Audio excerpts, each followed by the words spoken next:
run into Badlands. Explain those Badlands. That's a hell of a name. I don't consider myself a conspiracy buff at all, but when they get a lot of coincidences, I get a little suspicious and call me crazy. Polls, weird talk shows, crazy groups every Sunday telling you what you think. The Republicans and the Democrats conspire with one another, which they do. There is a conspiracy by big business against American democracy. We know that there was a conspiracy. There was a conspiracy. There was no conspiracy. Was there a conspiracy? It's a communist conspiracy directed out of Moscow. The right-wing conspiracy. Communist conspiracy is a deliberate and predictable plan of action to subvert the world. Right-wing conspiracy. It's an international criminal conspiracy. Vast right-wing conspiracy. Great conspiracy. There are all these conspiracy Was theories. there a conspiracy? I don't know. Perhaps themselves even involved in the conspiracy. There was a conspiracy. No evidence of a conspiracy. Anybody would have to be a fool nowadays to dismiss conspiracies. Conspiracy theory. Cockeyed conspiracy theory. Conspiracy theory exists because there really is conspiracy. But they never told a soul about it. In fact, they engaged in a vast conspiracy. Since you get accused of being a conspiracy theorist, of being a paranoid. The historical context of actual Conspiracy. A conspiracy of bad people. As always happens at some point in a conspiracy. One night, Cousin Eddie got drunk in a honky-tonk and spilled the beans. There was a conspiracy, and government was involved in it. Conspiracy existing within the United States government. There was a conspiracy. A conspiracy by the CIA. The conspiracy of a few. Dark, secretive, conspiratorial, evil. Then it was certainly a deliberate conspiracy. High-level conspiracy. The do's and the don'ts and the rights and the wrongs of the various conspiracy theories that are good. Possibility of a conspiracy. In a moral sense, I think it was a conspiracy. One conspiracy, that's all I'm talking about. Full of speculation, conspiracy theories, and the like. And what's going on here? You began to wonder what was really happening in America. I mean, was there a vast conspiracy afoot? You know, there could have been a conspiracy. Do you think you're obsessed with conspiracy? Conspiracy theory. A conspiracy. I'm afraid you'll catch me. I'm afraid you'll catch me. A conspiracy would do the job nicely.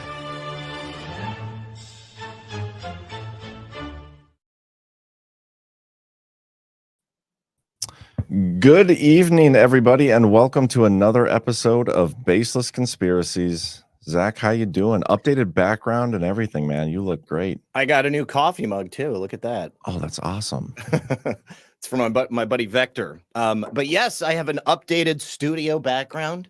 Got Donald Trump with me. I've got a gun that you guys can't see because it's behind my name. But yeah, a bunch of cool stuff. That is awesome, man. What a wild week. It's been insane. It's been insane. I've been traveling these last few days. I went to go visit my brother in Minneapolis. Oh, right on. Ran into Quinny at a parade, which was cool. Sweet. If you're watching, I see you. I thought Pride Month was over. Not one of those parades. I would never take my kids to one of those parades. Zach, I disavow that comment, but I know.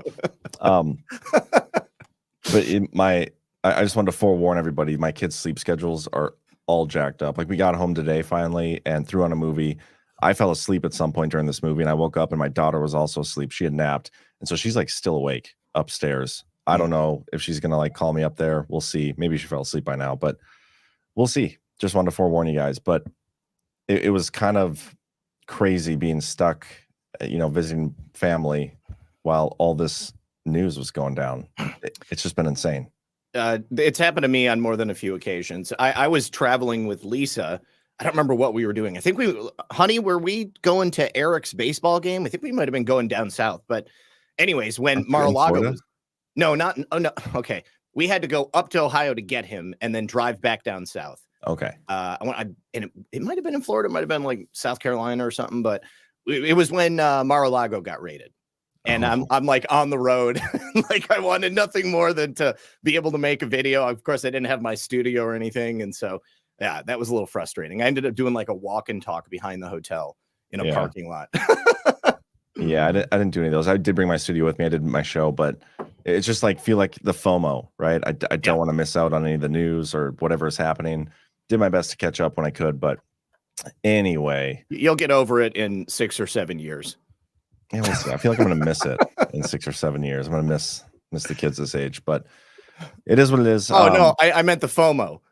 He'll get over the FOMO because like, okay, like for me, I was thinking about this tonight. Like I'm the veteran, you're the rookie. And there has been so much that has happened in the years that I've been doing this. And what you're feeling right now, I'm so familiar with it. And I still kind of feel it, but it's not the same because there's just so much stuff that's happening. It's like, you kind of have to let it wash over you. Do you feel like, because in my opinion, ever since Trump's assassination attempt till now has been the craziest, what is it, week and a half in news that I've seen, a little over a week. Yes. 8 days, 9 days, whatever it's been. Yeah. Do you ever remember a period of time where it's been this nuts? I can't say that I remember a time that it was this nuts. It's been nuts on a number of occasions. But right after the election in 2020, I mean, like that was nuts in a different way. That was like a gut punch. And like for like months, every single day, it felt like, oh my God, this is it. We're proving that the election was stolen. And I was like, this has got to make them listen. But then nothing did. And then so by the time January 6th rolled around, I just felt so deflated. But a nut punch. Yeah. But in this last week, it has been crazy. Like every single day, I'm just like, I'm going on the air and new news is breaking. And I'm just like, how am I even going to work this in? Yeah, we're going to do our best to talk about some of this stuff. We'll talk about the Biden situation and Kamala being replaced in there, whatever. We'll talk about Kimberly Cheadle and that testimony today. I'd listened to some of it, and there's a little cog thing that got brought up. I want to address that as well. And then, the clickbait going around right now is off the charts, which I guess is to be expected. But there is one thing we kind of touched on, a similar memo that Biden put out on the last Power Hour, Wednesday's Power Hour. But I want to address a new one that came out because this one is actually being shared around as clickbait, way worse than the last one because of what happened with Biden or whatever is going on with Biden. So we'll get into all that. But before we do, we got to get a word in from our sponsors of tonight's show. And we have a new one. We'll get to that here after we get to CB Distillery. Let me play this. There we go. Let me guess, your medicine cabinet is crammed with stuff that doesn't work. You still aren't sleeping, you still hurt, and you're still stressed out. It's how it was for me, so I cleared out my cabinet and reset my health with CBD from CB Distillery. It's been a real game changer. CB Distillery's targeted formulations are made from the highest quality clean ingredients. No fluff, no fillers, just pure, effective CBD solutions designed to help support your health. In 2 non-clinical surveys, 81% of customers experienced more calm, 80% said CBD helped with pain after physical activity, and an impressive 90% said they slept better with CBD. So if you're struggling with any of those health concerns, you haven't found relief yet, make the switch like I did to CBD. Get rid of the Tylenols, the Advils. Try CBD. They have over 2 million satisfied customers and 100% money-back guarantee. CBD is the source you can trust. You get 20% discount right now. Go to cbdistillery.com. Use promo code Baseless to support this show. And again, get 20% off. That's cbdistillery.com. Promo code Baseless. And then a new sponsor for tonight's show, Unified TV. Today's episode is brought to you by one of our newest sponsors, Unified TV. If you're a fan of Baseless Conspiracies, you'll want to check out Unified TV, your home for the uncensored truth and investigations found nowhere else. Deep dive into the mysteries and explore what mainstream media won't touch on this alternative streaming platform. Unified TV is the ultimate platform for free thinkers like you, with exclusive series, documentaries, and content that challenges the status quo. It's your home for taking your curiosity to the next level. It's loaded with thousands of titles that dive even deeper into conspiracy theories, spirituality, and the underground and hidden realities of our world. With your membership, you'll have access to content that will never be found on Netflix or Hulu. As a nonprofit, your membership is not just getting you access to amazing content, you're also supporting more independent creators who are dedicated to revealing the truths that matter. Go to unified.tv/BC and use code BC10 for 10% off your membership. So it's time to cut the Netflix and all those other woke, subscriptions for your documentaries, and especially with this woo-woo stuff, if that's what you call it, Unified TV. It's funny you bring this up because somebody in the chat just said something kind of along those lines. This is so much better than like tuning in on the big screen. Like what we're witnessing is like better than any movie we could pay to see. And I was thinking about this weekend, how we have essentially destroyed the Hollywood business model. Like those days of Tom Cruise getting $50 million or more to do a Mission Impossible movie. The last Mission Impossible movie didn't make its money back. Kevin Costner's latest epic just premiered to $11 million and was gone from theaters within 2 weeks. Now you can buy it on Amazon Prime. How many viewers do you think that equates to? I'm sorry, what do you mean? Viewers like in the theater? Yeah, like so $11 million in the theater. Well, we'd have to look up the average price of a ticket, but I want to say, probably like going on $20 for a movie ticket they're charging nowadays. Okay, so let's do the math on this. Pull up my calculator. And then you have to double that for the actual price of the ticket. The $11 million. Well, no, I'm sorry. The $11 million was the haul from the tickets. And then only half of that is going to go to the studio. So like the studio got like $6 million off of what was probably at least a $75 million movie. It's a Western. It's ironically the type of movies that I like. I mean, like, I enjoyed Yellowstone until, it kind of fell off, but I tend to like Westerns. Like, I'm really excited about Deadwood. We've talked about this because, the show Deadwood, it's one of the best shows that I've ever seen. And I just love the aesthetic. But basically, because we have turned away from that Hollywood programming, we've killed that model. They can't run money through movies anymore because there's no profit in movies anymore. People are not getting paid. I just saw this article that was like, why it's a show that I heard Patrick mention called The Bear. I've never heard of it. It's on FX, but I know that I heard Patrick say it. And I guess it's popular, but like all of these individual streaming platforms, what used to happen is that people would only be able to see a film in the theater. And it was like that for like 6, 8, 12 months. Okay. And if they wanted to see it again, they were going to have to buy it on physical media when it came out. And then maybe a year or so after that, it might end up on a streaming platform. Well, every single studio started opening up their own streaming platform. Every network started opening up their own streaming platform. And along with that, physical media went away. So that was a huge chunk of money. And it also meant that in order to make money, they had to start premiering their films on streaming faster. And so then nobody's buying the movies because they know that they're just going to watch it for free online anyways. And then on top of that, because everybody has their own ecosystem, no one is licensing other people's content anymore. Mm-hmm. So there's no licensing fees. There's no residuals for the actors, and nobody's making any money. And because of diversity, equity, and inclusion, if you're not a gay, black, trans woman, then you're not getting hired.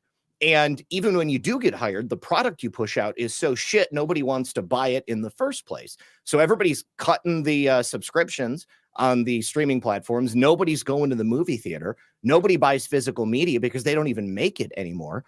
And so Hollywood is literally collapsing right now. It's awesome. Yeah. So if you take $11 million that movie made and $20 a ticket, which just seems steep, but you know what? We can even do, let's do $11 million divided by, we'll do $10 a ticket. Okay. I mean, that's a million eyeballs, right? Yeah. That's 1.1 million eyeballs that went to go saw that thing. People, we're averaging, I would say, anywhere from 10 to 11.5 million views a month on Badlands.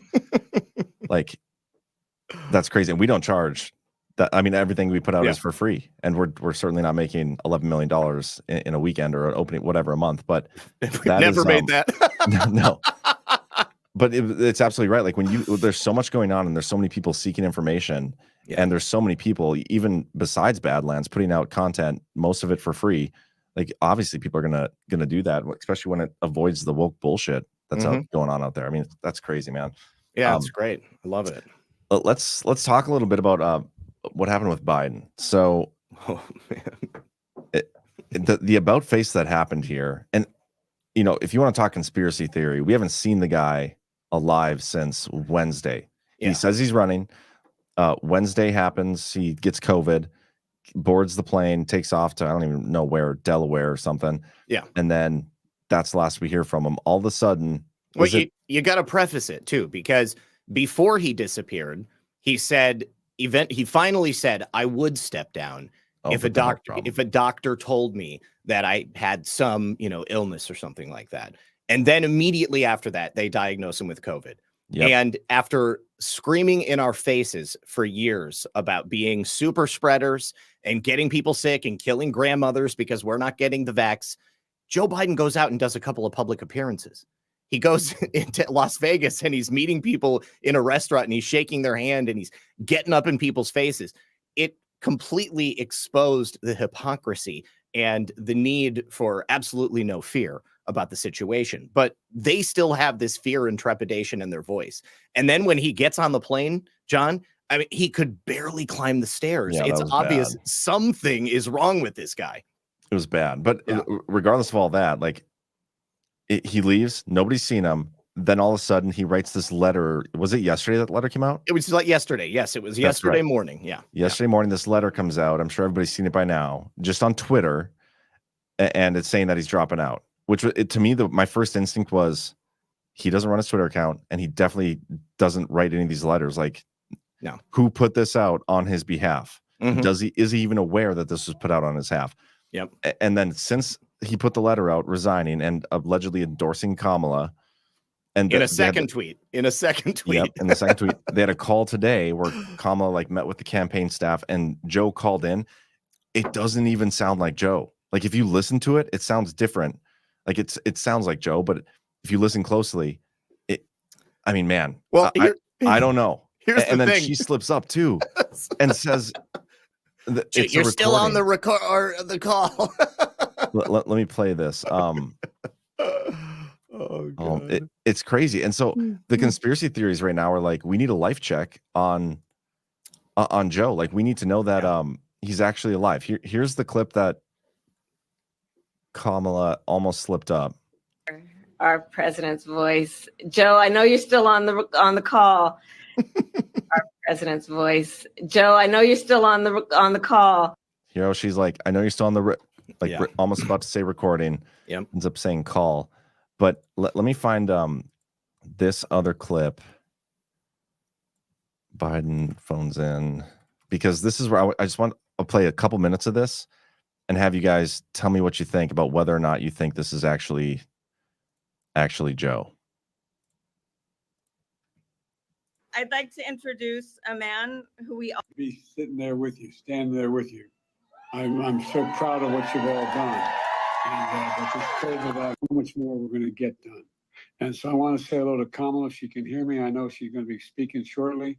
And I want to say, it sounds like he has a lisp, like this. Well, also, just to back up the idea that it's a recording, he doesn't seem to have the ability to hear the audio cues of the audience, like clapping and cheering. Like he's just speaking, and it makes me think even more that it's a recording. That's a great point. I didn't even notice that. Yeah. And then if it is a recording too, Kamala has a script and knows exactly how to respond and when to say it. Yep. So I'm going to rewind it just a little bit to hear him talking over the clapping too. all done.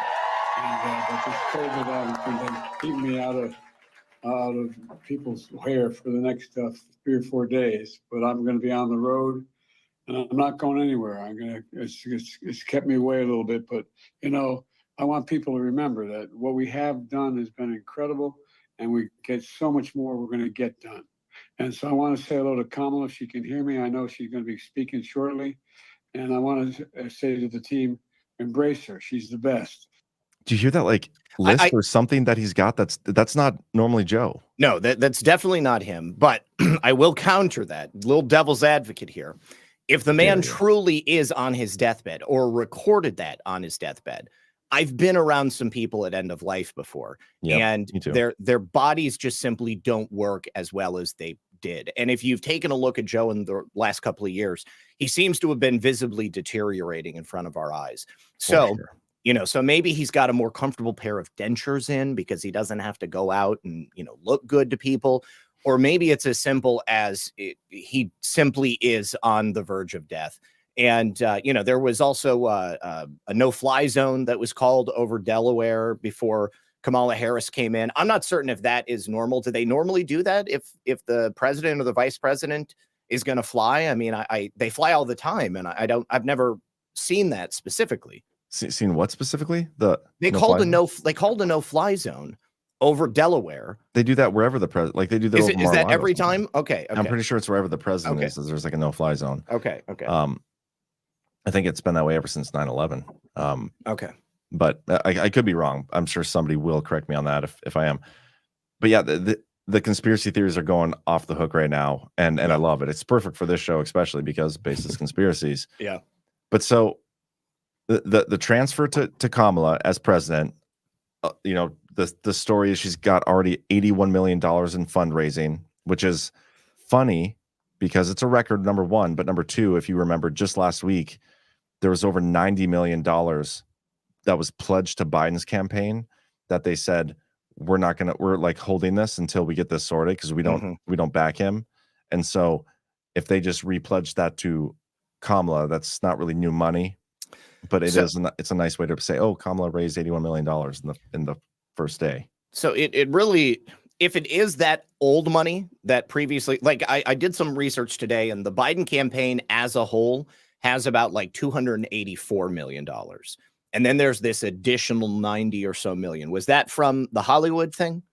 I have no idea. Okay. All right. Because I know that there was pledged money for $90 million that got like withdrawn or withheld or whatever. Okay. I think that it was from the Hollywood stuff because that's right around the same amount that they raised at that George Clooney fundraiser. And George Clooney had come out and basically said, Joe Biden shouldn't be president. And so it wouldn't surprise me if they had pulled that. But even if that is that same money, or they're talking about the previously available campaign fund, technically Kamala Harris on the ticket, she's part of that fundraising, but let's be honest, she's not really much. I mean, most people that donated, they were donating to the Biden-Harris campaign. And even more specifically, they were donating to Barack Obama 3.0, right? Yeah. They weren't really donating to Joe. So now if they are going to redistribute that money to Kamala or to any of the other candidates, because we still don't know if Kamala is going to be the candidate. I mean, you've got people and delegates that said they're going to pledge to her, but everything could change by the time we get to the to the convention. And again, if they don't do the early nomination, John, there's no hope for them to get on, I believe it's Wisconsin, or I'm sorry, Ohio. There's no hope for them to get into Ohio. They have to have a candidate nominated before, I want to say it was like the 7th or something like that. Yep. And they were going to do the early nomination on the 1st. So they've really got themselves in a pickle here. And I think that no matter how they slice it, they're going to have to be leaving some electoral votes on the table. And a good portion of that money is not simply going to transfer over, because the ethical consideration is that the DNC, by all rights, should contact every single donor and say, do you want this money to go to the next candidate? Is that your intention? Because if not, they've already announced that people can get refunds. Now, if they don't give refunds, then the DNC, and this may be very likely, they may just keep the money. They might just say, just use it for their own personal needs. I would not be surprised if that happened at all. Yeah, well, most of the money is probably laundered in from Ukraine anyway. So. That was the other thing I was going to say, man. How much of that is ActBlue money? Yeah, exactly. How much of that was donated in the names of people who have no idea that it's even there? And what if they have to start calling people and people are like, I donated how much? What are you talking about? Yeah, send me a refund. Yo, that'd be great. People getting refunds back for money they never actually gave in the first place. Exactly. Yeah, I doubt they're ever going to call a single donor. They're going to keep that money. The weird thing to me is like everybody's going wild about, oh, they're doing this so they can get Hillary on the ticket. And, they're putting up respective candidates and Hillary isn't listed yet. But if we do get Hillary named as the running mate, we'll see. I mean, I have no idea what the hell's going to happen. I feel like I'm taking a break from making any type of predictions or guesses at this point. But you know what? If there was something that happened to Joe, and Joe is like dead right now, like some people are saying, we haven't seen him, or if he's super sick or something, and this whole thing went down super shadily, and Kamala ends up taking over the presidency, they have a perfect reason to actually 25th Amendment her for dereliction of duty and all this shit because of how they've handled this Biden situation to this point. Oh, yes. And right there, whoever they name as VP or on the ticket, and then whoever they name on the ticket is going to be the VP if Kamala takes over as the president right now, because Biden's allegedly dead, some people are saying, or dying, according to Laura Loomer and her clickbait right now, which we're going to get into this, but clickbait off the charts. I'll show you guys in a second. That's how you get rid of Kamala too. And then the funding doesn't matter either because somebody else would have been on the VP ticket. It's going to be crazy, man. This next couple of weeks. And I think to get around the early vote stuff for the delegates, for the DNC. They were going to vote early via Zoom. I don't think that's happening. It's technically an open convention now. Yeah, but exactly. Yeah. But with death or 25th Amendment stuff, I think that is like the circumvention to any of it. So only to a couple of the states. I know Wisconsin is one of them, but and then Georgia as well, I think. But also, even if they have like Joe Biden's name on some of these tickets, in the case of that, death or 25th Amendment, and there wasn't time to change the tickets themselves or the voting, whatever, the ballots. A vote for Joe Biden would be a vote for whoever the candidate is that took his place. So that's the workaround. And Mark Elias has been tweeting about it too. Like, we'll make sure every vote is counted, blah, blah, blah. So fuck Mark Elias. They'll figure out a way. So, I personally, I think that, there's a couple of different things that could happen here. If Joe is dead, I think that there would probably be an effort to conceal that until the election. I don't want to get into classified information, but to be very blunt with you, there is no clear evidence of that. So I think that they would probably just hide it because whoever, think about it. If Barack Obama is the shadow president, Barack Obama has not endorsed Kamala Harris. Why is that? Okay, why is that not happening? Well, racist or something. Well, I think that it's clear that they don't have the same type of relationship that Kamala and Joe did. And I also think that Joe basically sidelined Kamala, didn't really give her any duties. And let's be honest, she's not smart enough to do most of them, even if she wanted to pick them up. So I think that she's not useful to Barack in the same way that Joe was. So Joe, if Kamala had to be inaugurated because Joe died, then I don't think that Obama would have the same control. I think that Kamala would just want to go for that power grab herself. So they'll go ahead and conceal it. And just tell Kamala, we'll go ahead and let you become president, but I'm not gonna endorse you. And then they get to the convention, and then Barack Obama eventually endorses whomever it is that he thinks he's going to be able to control. I do think Kamala is smart enough to not allow Hillary Clinton to be her vice president, because that's a death warrant. All right. Does she actually have a say though? Well, yeah. She gets to choose who her running mate is. It's an open. Okay, I know. Theoretically, all right, but I'm just going on the theory here that Kamala is not being controlled by the Obamas, all right. And if it gets to it at the convention and the DNC says, we're not going to allow you to get these delegates unless you take this person as your VP, then that's the only way that I think that it happens. I think that if all things being equal, she has the choice. She's going to go for a DEI ticket. Now, she may unify and take Michelle Obama as the VP. I don't know. I don't know. We'll see. We'll see. I've heard there's been a lot of activity at the Obama house in the last week. Well, that could have multiple meanings, man. Of course it could. Of course it could. I'm just trying to assign meaning to the things we're seeing. I have no idea what the hell's going to happen here. I'm just kind of excited to watch it play out. But I do have an honest question for you and the chat. So I see this going around lately, and this seems like a conning play, in my opinion, a conning play to get people to not attack or make fun of Kamala Harris. This is what people are saying. Scott Adams agreed with it, and I just had to throw this out there in case Patrick's watching, because I'll probably disagree if Scott Adams said it. Yeah, yes, deeply unhelpful and no longer funny if it ever was. The post that he was retweeting is this one from Jason. Republicans looking really low class with personal attacks.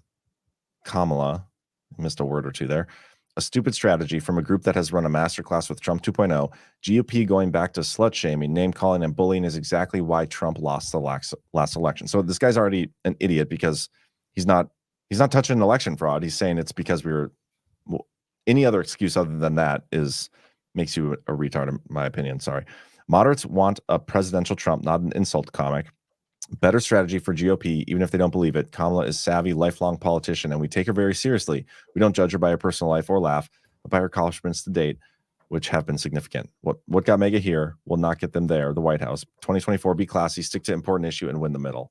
Okay, so first of all, they're not a serious person because they said Kamala Harris has a lot of accomplishments. Yeah. No, she sucked her way to the top. I'm pretty sure. She sucked her way to the top. 100%. Okay. Trump doesn't need to talk about Kamala Harris giving Willie Brown blowjobs. We'll take care of that. Okay. Like Kamala Harris, supercuts of her, what has been uncumbered from everything else, whatever that thing is that she says. And unburdened from what has been. So yes, we'll take care of that. Okay. I will handle the Kamala Harris slut shaming duties. It's funny. Okay. And I am perfectly comfortable and doing it's it. accurate. But yes, what I'm totally saying accurate. is it's a conning play, because if we don't draw attention to that stuff, that only benefits her. If we call her a savvy politician, then that's a compliment to her. Like, you need to point out the flaws when they exist, but this is the phrase. It's also so disconnected from reality. Yeah.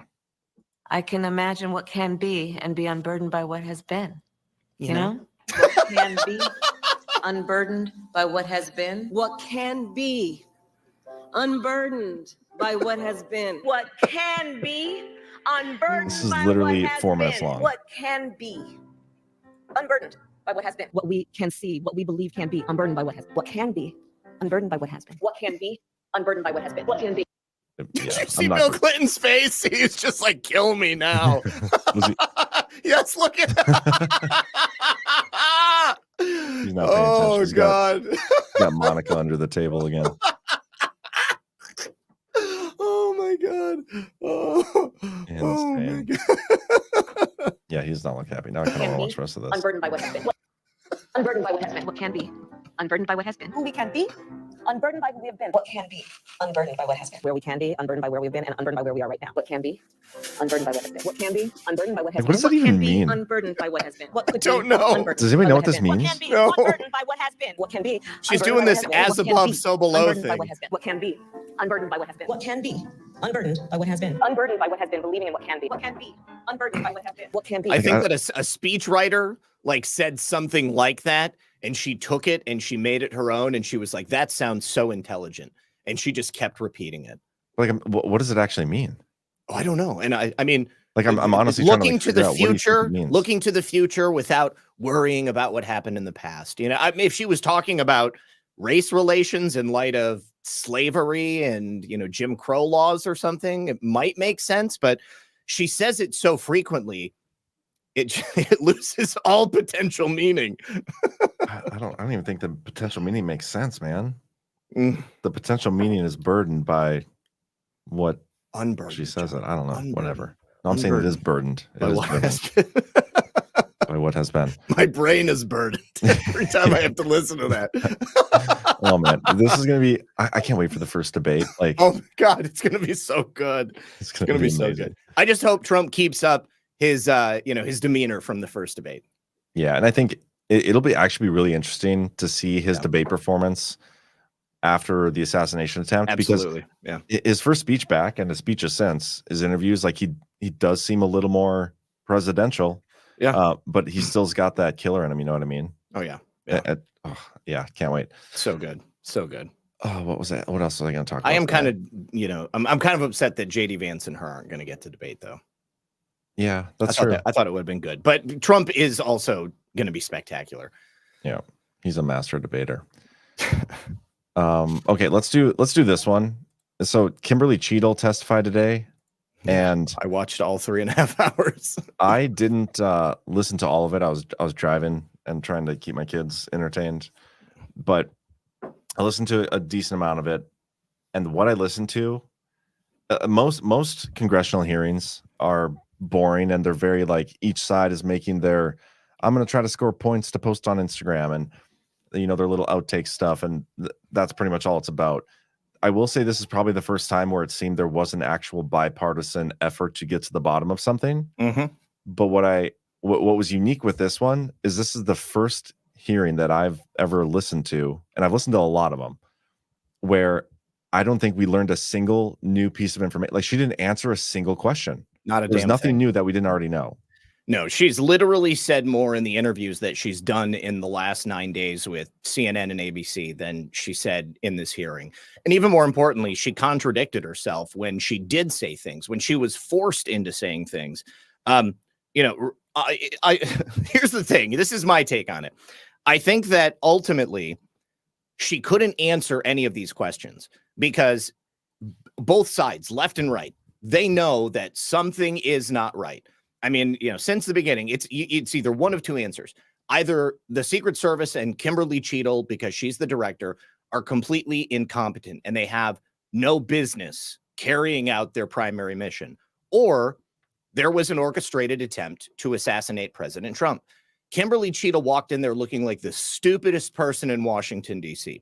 I think that she fell on her sword at the direction of the deep state, the administration, because if she did answer any questions, it would ultimately lead back to number two, which is the truth.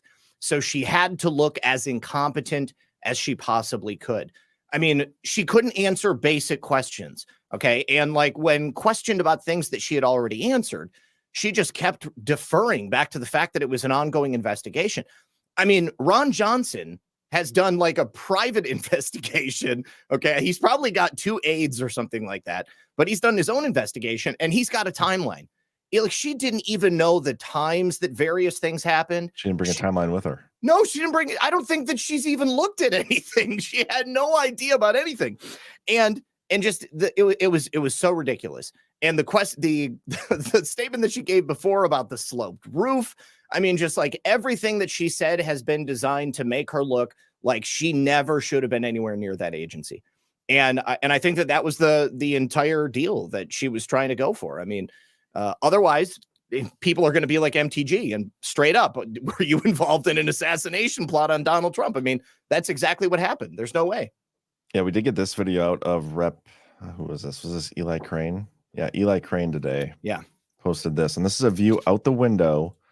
And that's the building where the shooter is from. And this is where Secret Service was allegedly posted up. Yes. Like they were in this building. Yep. And my first thought here is, was it even the guy who made the shot? Or was it somebody in this room in this building? I think that there was probably shots that came from in the building and then also from Thomas Crooks on top of that building. Maybe. Well, we'll never know. Listening to the audio, I mean, there's 3 distinct weapons that are fired. Yeah. And 2 of the weapons are very close to each other. Another weapon is much farther away and it has a different report. It takes longer for the sound to get there. And here's the thing, John. The Secret Service and the FBI, they said that there was only 2 weapons that fired. Thomas Crooks and then the sniper for the Secret Service that took 1 shot and brain panned him. They said that was their official word. Now, after me and many others have been talking about this audio and the 3rd gunshot that was actually heard, the 3rd gun rather, the Secret Service has now said, oh yeah, okay, there was another sniper. There was another sniper team and they also shot at Thomas Crooks, but they missed. The only thing is they had a better vantage point. They were a little bit farther away, but they had a clear view of Thomas Crooks, but they're experts and they missed. Yeah. Yeah. The other notable out of the Cheadle thing today was the continuity of government mention. I want to address this because, I mean, obviously, the devolution stuff. I don't think this was as significant as a lot of people think it was, and I'll explain why.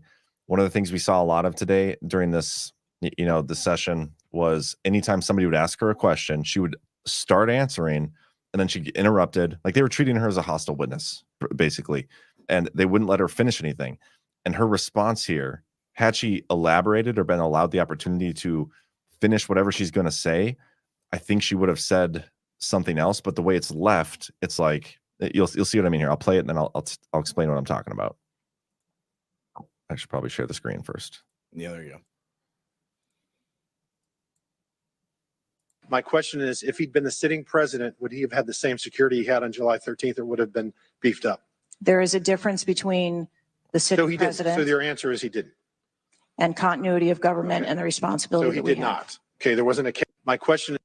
So you see there, she says there's a difference between the sitting president gets interrupted and continuity of government gets interrupted. And I think at the very end, she says, and the responsibility that we have. Listen to this again. My question is, if he'd been the sitting president, would he have had the same security he had on July 13th or would have been beefed up? There is a difference between the sitting president. So your answer is he didn't. And continuity of government and the responsibility. So he did not. Okay, there wasn't. My question. Responsibility we have. Yeah. And so I think if she would have been allowed to finish that, she was going on to say, and the responsibility that we have for a former president or presidential candidate, right? Because she got interrupted and there wasn't anything else coming back from her related to this. she left it as the sitting presidents and continuity of government. And a lot of people are like, oh my gosh, it's comms.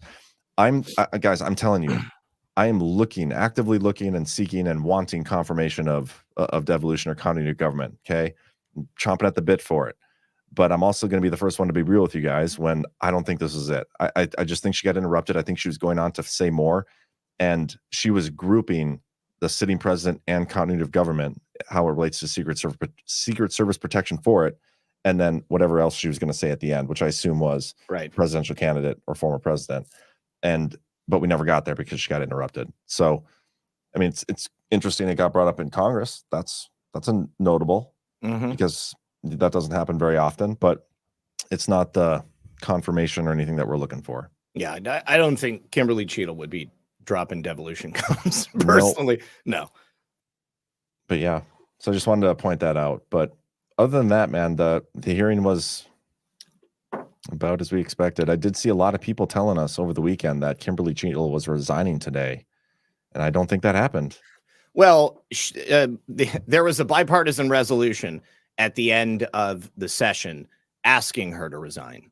And she was asked no fewer than probably 10 different times during that hearing if she would resign right then or if she was planning on resigning. And she said over and over and over again that she wouldn't. And she wanted to ensure the integrity of the investigation, which probably means she wants to make sure it goes nowhere up Schitt's Creek real fast. But I haven't seen anything saying that she had intended to. If you can find it, I would like to see it. Yeah. I mean, today would be the day she got her ass handed to her. Hold on. Sorry, I'm just responding to somebody. Okay. Yeah, there's audio versions, devolution.link. There's an audio version to every article. Last thing before we get into our main conspiracy tonight is I just want to address some of this clickbait going on. If you watch Wednesday's Power Hour, you've seen a version of this, but this is what is going nuts right now on Twitter. A lot of people are posting about this. Laura Loomer says Biden is dying and has started quietly delegating his authority as president to the Secretary of Treasury and Secretary of State. An act that is further evidence that Joe Biden is dying. And Kamala will soon be president. Today, while everyone is distracted by the GOP oversight hearing, Secret Service Director Kim Cheadle and the news of dropping out, Biden started quietly delegating his authority as president. He's dying fast, says Laura Loomer. I'm going to take you guys to the Federal Register. We're going to go to advanced search. And anybody can do this at home. Scroll down, click on presidential document. Let's do Donald Trump first. Click Donald Trump. We'll do let's do a memo. Then we'll type delegation of functions. And you guys will see. Oh, well, did I word that right? Delegation of functions. Did I spell that right? Yeah, well, either way. Trump did it 8 times, and I'm pretty sure he's even done it more than that. If we take the quotes out, sometimes I mess with it. Yeah, 34 documents. We can go back to advanced search. Let's switch it to Biden. He's done it 14 times. He just did one last week as well. But this is not anything new. Like, presidents do this. Anytime a new bill is passed, a new law is passed, a lot of these ask for like reporting. You must report to Congress within 90 days of whether this part of the act or whatever has been carried out. Yeah. The president is going to sit there and do the reporting on whether or not the funds that were seized from Russia got actually transferred over to Ukraine, like is called for in this bill. I think it's, hold on. Let me find the actual bill that I think Stormy sent it to me, so I can show you what I'm exactly talking about. But this stuff just drives me nuts because it's pure clickbait, and it's not like there's no meat on this bone. This is a regular thing. Every president does this with every new bill, and the people are out here spreading it as if it's proof that Biden's dying. This is nothing new, but the clickbait is off the charts with Biden's death or whatever is going on. I don't even know. I don't know if you have anything to add to that, but I'll show you. I mean, I think that him dying,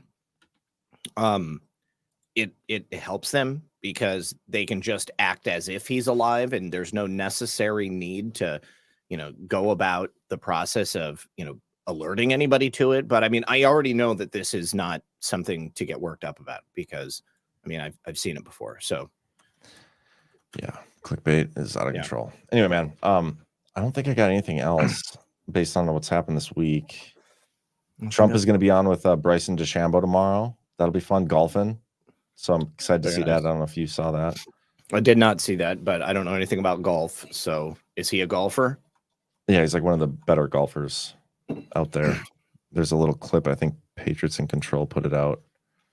I'll show you this. Hold for processing. Here we go. Yeah, this is dropping on Bryson's YouTube tomorrow.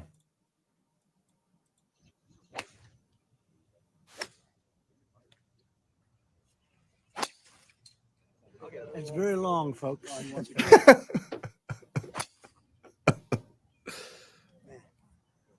Is that over the net? Can you see that? I think it's over the net. I'll get it over. That's over the net. Yeah. We don't see that, do we, boss, around here? We don't see that around here.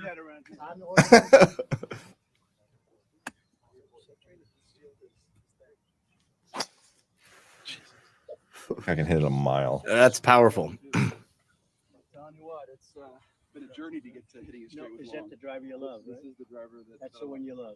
It's great, but we are coming out with a new one. How long can you use a driver before it caves in? Probably 2 weeks, 2-3 weeks for me. And then it just starts to flatten. 2-3 weeks. There's curvature on that. Right. So it starts to flatten because the golf ball compressing so much, and then it stops performing. It starts curving offline too much. Wild. Yeah. Anyway, so and most people probably don't like golf, but I'm really looking forward to that. Anyway, let's get into John Hinckley Jr., man. Okay, so we're going to go back. I don't know what I said last week. I know that I definitely mentioned there was some connections familially and kind of paternally between the Bushes and the Hinkleys. Yeah. But if we go back to March 30th of 1981, there is a lot of weird things that happened there. Now, the Secret Service on that day, strangely enough, now people, love to say that the Secret Service is supposed to have like 100% success rate missions, but the shooting of Ronald Reagan in 1981 was the last time they got as close as they did with President Trump. And for whatever reason, on that day, the Secret Service told Ronald Reagan that he didn't need to wear his protective vest, which is kind of interesting because if you'll remember, in November of 1963, when John F. Kennedy was shot, the Secret Service also told him he didn't need to use the protective bubble on the outside of his limousine, which is what allowed for Kennedy to be shot. It's arguable that with Ronald Reagan's protective vest on, the shooter, whoever it was, I don't think it was John Hinckley Jr., never would have been able to get that slug inside of his chest and come so close to killing him. Well, hold on. The Secret Service actually told him on the day that he was shot that he didn't need to wear his. Yes, that there was not going to be a threat, that they knew that it was going to be so safe that he wouldn't need to wear his vest. He hadn't been president for very long, bro. It was March of 1981. He'd been sworn in for like 60 days. Dude, oh man, I'd be very curious to know. I doubt any of this is available, but like, how often does the Secret Service tell the president you don't need to wear your protective vest? I don't think it ever happens. And I mean, especially, you go back to Dallas and Kennedy and them telling him that he didn't need to wear the bubble. I mean, like that shit didn't happen again. All right. Until Reagan. And then after Reagan, I can't imagine the Secret Service has ever done that. Now they do something like load up a bunch of short girls who don't have any experience as Secret Service agents and then cut half your staff. And then do you also know that on the day of the shooting last Saturday, the Secret Service wasn't even going to send any sniper teams? They changed their mind the day before and they sent 2 sniper teams. They were originally to Butler. They called Butler local police and they said, sorry, but we're not going to be able to send any sniper teams. So if they're snipers, you're going to have to provide them. And they were like, what the fuck? Like, what are you talking about, dude? Like, we're just local cops. We don't have sniper teams. And so they went all the way up until the day before. And then the Secret Service backtracked and they called them and they said, okay, we are going to be able to send 2. Wow. Yeah, totally insane. So You know, no, I guess perhaps it's not all that uncommon. When they want someone to be killed, I guess this is how they go ahead and do it. Yeah. Incompetence. It's crazy. Yeah. All right. So the other thing is that Reagan's limousine was supposed to stop at the entrance to the Hilton Hotel, but it didn't. Instead, the driver pulled the limousine forward about an extra 40 to 50 feet. And because of that, it forced Ronald Reagan to walk out in the open. All right. Now, according to Secret Service security protocol, they were supposed to form a diamond perimeter around the president, basically giving him a total shield and almost like, you know, closing him off. So nobody could have gotten a shot off around him at all. And it should have happened even more because he was walking out in the open and it was not the normal route that they were supposed to take. But instead, they formed like a line basically along his left side, and they left his right side like completely exposed. And so Ronald Reagan was completely exposed. So John Hinckley Jr., the original official story said that he was using a .38 caliber weapon. And this kind of goes along with the like the stories from the people who were there, who actually witnessed it, and the physical reactions of the victims and the actual injuries that we saw. But around 3 to 4 hours after the assault, they changed the weapon. Suddenly it became a .22 caliber, which is, you know, a much less powerful gun and a much, much smaller bullet. And there is actually footage that's available that shows a DC cop swapping out the .38 for a .22. What? Yes. Yes. This is like in an archive somewhere. I was unable to find it, but I've heard it referenced in a number of different pieces about this.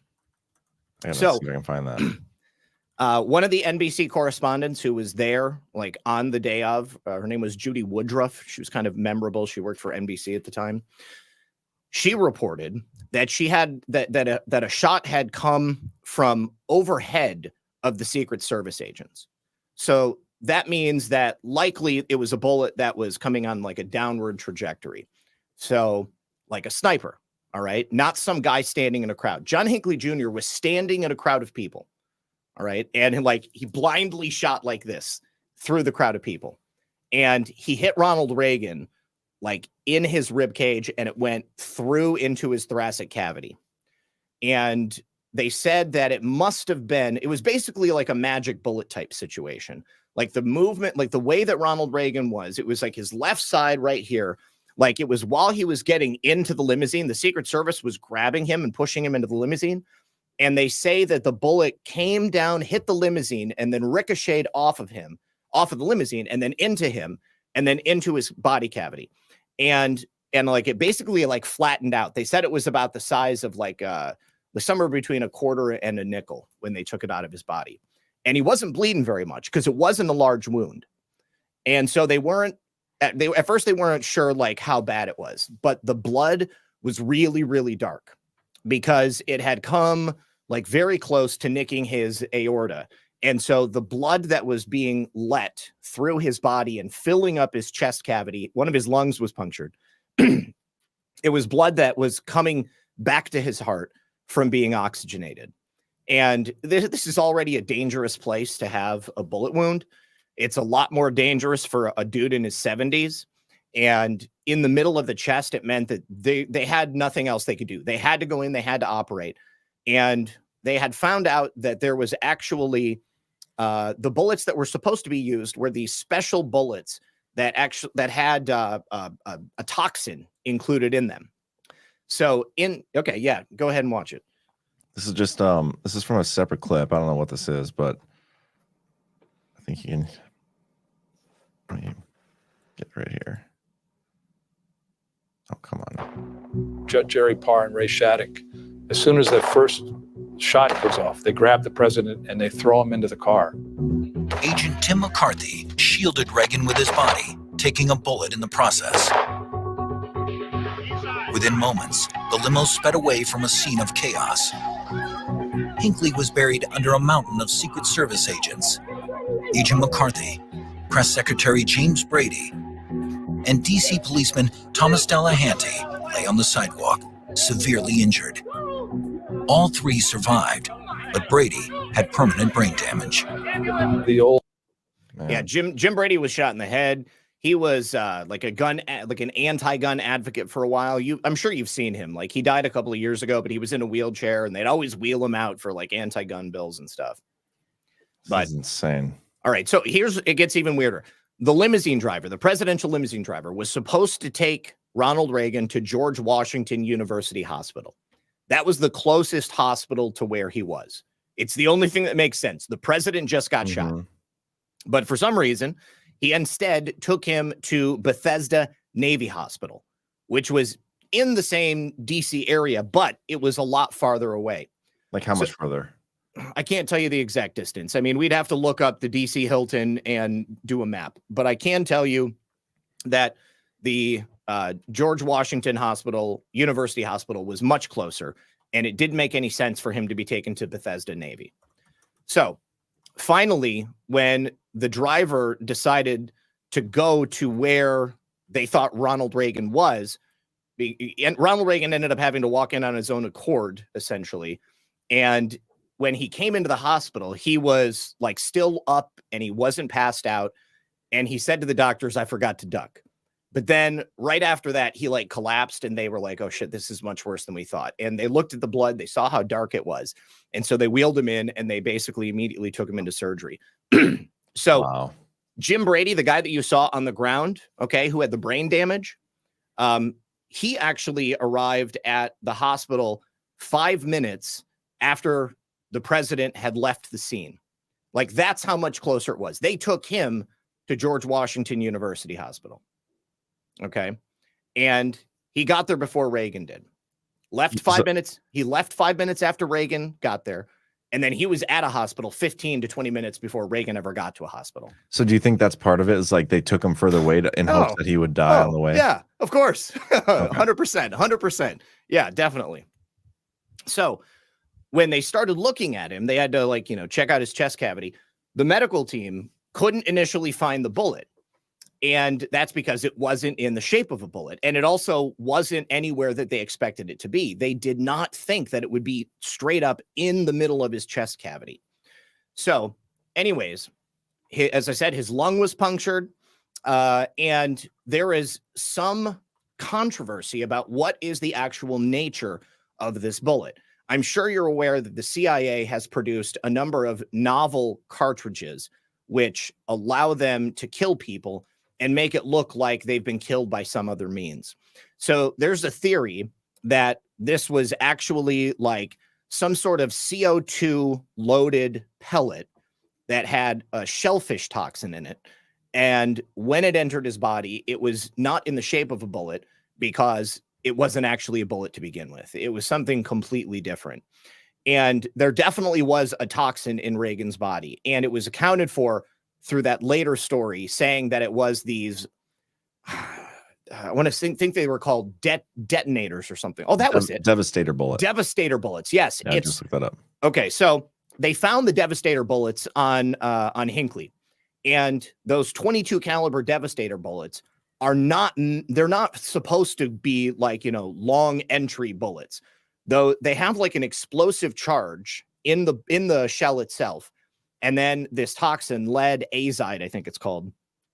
And it's supposed to be a damaging flesh wound. Okay. It's supposed to like boom, like blow up when it hits you and create this like devastating wound on the outside of your body. Here, I got this pulled up. Oh, the picture? Devastator bullet. Yeah. So they look like this. Okay. They're designed for maximum impact and penetration. Lead azide filled centers. Some Devastator bullets have lead azide filled centers with, is that locker sealed aluminum tips. These bullets are designed to explode a second time inside the target, causing extensive damage. Man. Yeah. Yeah. So when they learned that they had these bullets on Hinckley and they were like, "There's no bullet, we can't find anything," they were like, "We're going to have to go inside and get it." So, all right. So eventually Reagan did end up at George Washington. And I think it's because at Bethesda, they were like, "We can't figure out what's going on." But by the time he got to George Washington and they ended up beginning to operate on him, both the Secret Service and the Navy were putting pressure on George Washington University to move him back to Bethesda Navy Hospital. And the head of trauma at George Washington refused. And it was later determined that if he hadn't refused, Reagan would have died if he would have been moved to this other facility because of the fragile condition that he was in. So we know that George H.W. Bush was his vice president. They had run against each other for the nomination. They had a contentious race in the primary season. George H.W. Bush was CIA director at one point. I'm going to go through some of his history here in a moment. But I firmly believe that George H.W. Bush and his team had planned this assassination. They hoped to kill Ronald Reagan. I think the reason they wanted him at Bethesda Navy is because it was going to be easier to kill him there because there was some government affiliation. And if they had failed to get the cartridge out of him, then it would have been possible for that, whatever it was, the charge, the CO2, the lead azide explosive, that could have gone off inside of him. And then that definitely would have killed him, you know, because he wasn't meant to even survive from the beginning. And then because it was at George Washington and they were able to get it out and they were able to examine it and they were like, this is crazy. It's not even what it's supposed to be. It threw a lot of doubt and confusion over the situation. And I'm certain that it put Reagan on notice. You know, he knew that George H.W. had been CIA director. And I think that it neutered his presidency in a manner of speaking. He was able to do some stuff, but there was a lot that happened during his presidency that he got blamed for. And I think that really it was George H.W. Bush. But basically, as soon as Reagan was hospitalized, Bush started orchestrating his own little mini takeover of the government. And he started reorganizing a bunch of positions that Reagan had set up. His like national security apparatus and his advisors were all swapped out. And it was part of the National Security Decision Directive that George H.W. Bush changed it up because he basically had to assume the role of president while Ronald Reagan was infirmed. And excuse me. And when he took over, he started making his own decisions, making his own changes to domestic affairs, international relations. He immediately declared that there was no conspiracy and that this was the work of a lone gunman. Like, he championed that idea. And of course, he never said anything about the fact that he knew John Hinckley Jr. or that he knew the family or anything like that. Yeah, so they were literally related, blood related. They are blood related, yes. But I mean, they also, their families lived right next door to each other. And as I said last week, George H.W. Bush's son, Neil Bush, was scheduled to have dinner with John Hinckley Jr.'s brother the next day. Like, that's how close they were. Like, they were hanging out on the daily. Okay. Let's see if we can find anything on that. That's, yeah. Oh, I mean, I've got it. I can send stuff. Yeah. I got to get to it in my notes. But so they were able to control the results that came out from the autopsy. They were able to control the reporting of the actual assassination itself. You know, this is kind of like the same thing that happened during the Kennedy assassination. You know, George H.W. Bush was in the CIA at that point. He definitely had a hand in the Kennedy assassination. And it essentially allowed the CIA to continue control of the federal government in a really, overt way. So, continuing on, let me go over some of the strange events that happened on that day. Okay, so I mentioned that Bush immediately made the public proclamation that there was no conspiracy. It was immediate. It was within 5 hours of John Hinckley Jr. shooting President Reagan. So George H. say that unless there's a conspiracy. Yes, exactly. So George H.W. Bush, with his cabinet, came to the determination, before there was any real investigation or anything, that Hinckley was a lone nut and he didn't know anybody. There was no conspiracy. He had no associations with any other people. And you would think that normally this would draw a lot of, eyes to the situation. People would be suspicious. And I mean, also considering the fact that the Hinkleys and the Bushes had been friends, and used to live next to each other. They were, neighbors. But the whole relationship between the families was, pretty much covered up. Eventually, it did come out that Neil and John Hinckley's brother Scott had been planning to have dinner the next night, but it was just kind of brushed off. And it was actually confirmed by a couple of mainstream news organizations at the time, but due to the movement of the news cycle at that time and the fact that, we didn't have the internet, things just came and went, and a new story pushed it out and something else happened. But I do have a Rumble, it's like a supercut of a bunch of stories from the time, and they do mention this. And so I thought, let me send this over to you, John, and you can pull it up over on your end. Yeah, I'm just looking at his dad owned an oil company. Yes. Like the Hinckley Oil Company, and he changed the name to Vanderbilt, yes. Energy Corporation, which is interesting. Yes. And George H.W. Bush had Zapata Oil Corporation. All right, so that's in the private chat right there. Okay, the Bush-Hinckley connection. Yes. I like this. Mm-hmm. Now more about John Warnock Hinckley Jr.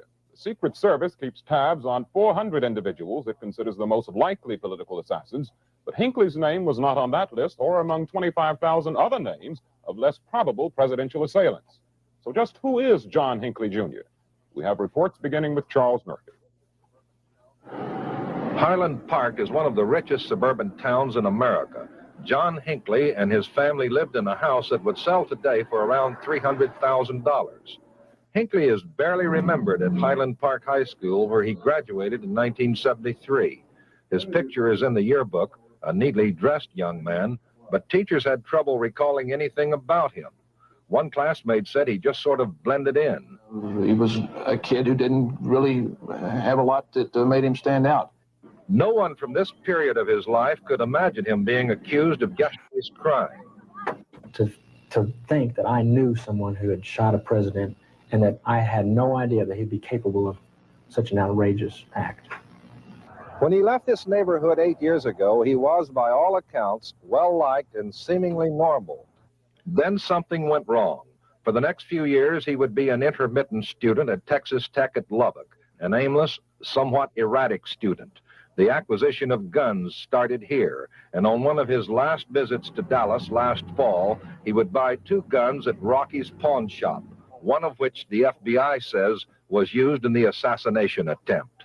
Charles Murphy, ABC News, Dallas. This is Stephen Gear. At their home in Evergreen, Colorado this afternoon, John W. Hinckley Jr.'s parents issued a final statement through their attorney. They're holding up, I think, as well as can be anticipated. Their concern is for the president, the 3 gentlemen who were injured, and of course their son. From the bottom of their hearts, the Hinckley's send their love and concern to all those involved in the tragedy. It is known that the suspect recently stayed for 16 days at this suburban Denver motel. A maid who lives at the motel remembers him as pleasant, polite, and clean-cut.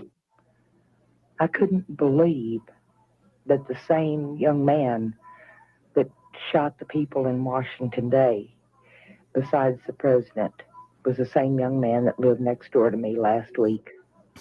This donut shop near the motel was visited by Hinckley, who reportedly waited for a phone call here each day, even though he had a phone in his motel room. The nature of the calls is not known. And in Chicago today, the FBI called on the headquarters of the National Socialist Party of America, where the group president says Hinckley was booted out of the party in 1979 Can you after imagine? a year's membership. What? Can you imagine getting kicked out of the National Socialist Party because you're too weird? Getting kicked out of the Nazis? Well, okay, 2 things. One, the waiting for the phone call thing at a payphone. Oh, yeah. That's Yeah. like some Fed shit right there. But also, Absolutely. okay, speaking of like the Socialist Party, I saw this guy on Twitter today, Jackson Hinkley. Jackson Hinkle, yeah. Check this out. They launched the American Communist Party. What? Yes. Are you shitting me? How's it going, everybody? Jackson Hinkle here in Chicago, proud to announce the launch of the American Communist Party. The working class of this country have been deceived, lied to, and abandoned by the establishment, by Democrats, Republicans, Libertarians, and Greens alike. And now we are here to unite for a future that will provide a vision for the liberation of the American working class and also the freeing of America from the control of the warmongers and the corporate elite. At a moment like this, with the genocide going on in Gaza, we're on the verge of World War III with Russia and with China and with Iran now. Now is the time to come together and fight to build something new. I'll have more details and announcements regarding this party very soon, but be sure to follow at ACP Maine on Twitter. It's so beautiful. We have that. Lots of new content, videos, and a declaration of the launching of this party. Check it out. You will not be disappointed. That's Crazy. wild, dude. Yeah. That is totally wild. Never, never, never would I have expected that. Go to that picture. I want to see who's in that picture with him. Just a bunch of communists, man. But it looks like that dude's wearing a MAGA hat. Is that a MAGA hat? Let me look. No, it's a, oh man, that's sketchy too. That's ACP hat. Oh, okay. But looks red. You see, you know what? Man, this is some Fed shit too. Like, are they doing this to tie Trump supporters to Communist Party? God, I don't know. Because like Jackson Hinkley, I'm pretty sure that's what he was a Trump supporter. He was a total Trump supporter. I don't know how you go from being a Trump supporter to a commie. That's crazy. Some Fed entrapment here, guys. Just, wow, dude. I mean, I follow that dude on Twitter. I'm gonna unfollow him now. I used to. Yeah. I haven't seen anything from him in a long time. I think I saw him on Tucker or something. Yeah. Gosh, man. Anyway. Okay, continue. We'll continue back to this. Mike, why was he kicked up? Well, for his attitude, you know, he kept talking about going out and shooting people and blowing things up. A touch of irony. The young man walking with the elder Hinckley is 30-year-old Scott Hinckley, John Jr.'s brother. He and Vice President Bush's son, Neil, are friends. They had planned to have dinner together in Denver tonight. The plans have been canceled. Stephen Gear, ABC News, Denver. At the State Department, the Pentagon, and the White House today, an all-out effort was made to put in perspective and explain a remark made yesterday by Secretary of State Haig. Appearing in the White House press room shortly after the president was shot, Haig asserted he was in control. That immediately renewed speculation of a grab for power by Haig. We have a report from diplomatic correspondent Barry Dunsmore. All senior government spokesmen met this morning at the White House, and the line went out that everyone was happy with the way the cabinet performed yesterday. There's absolutely no criticism whatsoever of what Secretary Haig did or what he said. ABC News has been told that it was this scene, Deputy Press Secretary Larry Speaks being bombarded with questions he couldn't answer, which troubled Haig and the other senior cabinet officers who were watching from the Situation Room. The image of confusion was potentially dangerous. Haig said, "I think we've got to stop this." And so, as the senior cabinet officer, Haig appeared in the White House press room with his now controversial statement. Constitutionally, gentlemen, you have the president, the vice president, and the Secretary of State in that order. As of now, I am in control here in the White House, pending return of the vice president. Haig was wrong when he said that he was constitutionally number 3. He is number 3 in the executive branch, number 5 in presidential succession. However, he was correct when he said he was in control. And Vice President Bush not only thinks Haig did a good job, he doesn't think there's a problem.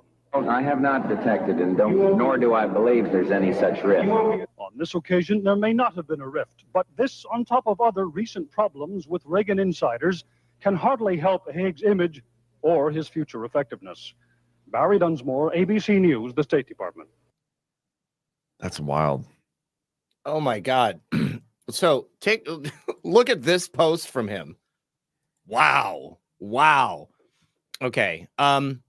This is remember the Teamster that spoke at the RNC? Yeah. Jackson Hinkle shares the speech and he says, Teamsters president destroys the elite during RNC speech. MAGA communism is winning. Yes, that's absolutely what they're doing here. This is a play to attach MAGA and Trump supporters to communism, which is exactly what the left has been accusing us of being for years. Disavow completely. Disavow Call them communism. feds at every turn. Yes. Tell him Oh, fuck off, geez, Ed, Louise. and move on. Isn't that nuts? Yeah. Okay. I guess I unfollowed him at some point because I wasn't following me. I just remembered seeing him before. Okay. All right. So let's get into some of the other connections. Not only were the Hinkleys and Bushes neighbors, not only were they business associates and business partners, they had a very lucrative business association, George and John Sr. Also, interestingly enough, guess who funded George Bush's presidential campaign? Who? John Hinckley Sr. He funded his campaign? John Hinckley Sr. funded George H.W. Bush's presidential campaign with a series of generous contributions. He was perhaps his number one benefactor. No way. Yes. Yes. You know who admitted that? The wife of Neil Bush, Sharon Bush. She do it on purpose or like? It was something she was not supposed to say, because later this was denied by the Bush camp. Now, Bush didn't say it himself, but a representative named Peter Thiele is the one who went out and denounced it. Peter Thiele? No, Peter Thiele, not Peter Thiele. Peter Thiele was a glimmer in his parents' eyes at this point, I think. I don't know. But also, you know, because George H.W. Bush was essentially running the government, he also had the FBI suppress a ton of information about Hinckley and stuff you still cannot get today. You can't get financial records. They won't tell anybody about his relationships. The only thing we know about his personality is that he was apparently insane. They put him in that mental institution. And you know, Hinckley is out now. Yeah. Like he was released a couple of years ago. He has a YouTube channel, I think I saw. Wow, that would be a trip, man. I haven't seen that. I think I heard he was like a musician or something like that. But I mean, he's been out like for like weekend furloughs for a while. And then eventually they just like let him go. I've never heard of anybody shooting a president and ever seeing the light of day ever again. Yeah. Since then, he has maintained a YouTube channel for his music. His restrictions were unconditionally lifted on June 2022. Yeah. I wonder what his YouTube is called. So Hinckley, rather. How funny is that? I know. So Hinckley also had his notes, his writings that were confiscated by the FBI from his prison cell. Apparently, he had been writing about the conspiracies to eliminate Ronald Reagan, and FBI came in and swept it all up. So, you know, knowing what we know about Bush, knowing what we know about the CIA, knowing what we know about MK Ultra, and knowing what we know about pre-programmed assassins, Manchurian candidates, or whatever you want to call them, I think it's highly likely that John Hinckley Jr. Oh gosh, yeah, that's definitely him. I think John Hinckley Jr. was an MK Ultra assassin. He was, you know, he was clearly being handled. He was being controlled, and it was the typical lone wolf, crazy man narrative that they love to use. And the only person who really benefited from this was George H.W. Bush, and then of course the CIA. And it's the same type of thing that they used with Sirhan Sirhan. You know, Oswald was perhaps a little bit more of a patsy than he was an MK Ultra victim, but Sirhan Sirhan was certainly an MK Ultra victim. And I also don't think that John Hinckley Jr. fired the bullet that actually hit Reagan, just as I don't think that Sirhan Sirhan fired the bullet that killed RFK. I kind of want to play one of these. Okay, go for it. But there's so many to choose. Should I do the first one that he ever posted? Or should I do like... Well, what are some of the names? I mean, do the one where he's wearing sunglasses. That looks There's a few. Kind of uncomfortable. He started a record label too. Like here, let's listen to him. How many views per video? Hello, everybody. Like 10 to 40,000. A couple of them have a bunch more. You're doing great. Okay. I'd like to say that I'm starting a record label. It's called Emporia Records, EMPORIA, Emporia Records. And the first release on this label will be a 14-song CD of my music. But I'm also going to be bringing out music by other people, music that I think needs to be heard. So if you feel like you would like to be on this label of mine, if you want to submit a demo, you can do that. Just send in a CD or cassette demo to Emporia Records, P.O. Box 240, Williamsburg, Virginia 23187. And that's the. Yeah, let's listen to him saying. Let's I wonder just if, send him scrapbooks of Reagan and Nancy. Yeah. I wonder how many people like are wanting to be on that label. Like, Probably I think he not said to shoot any down. Hold on, I'm going to Apple Music. I'm going to see Hello, if they've got everybody. This is Emporia. an original song I wrote not long ago.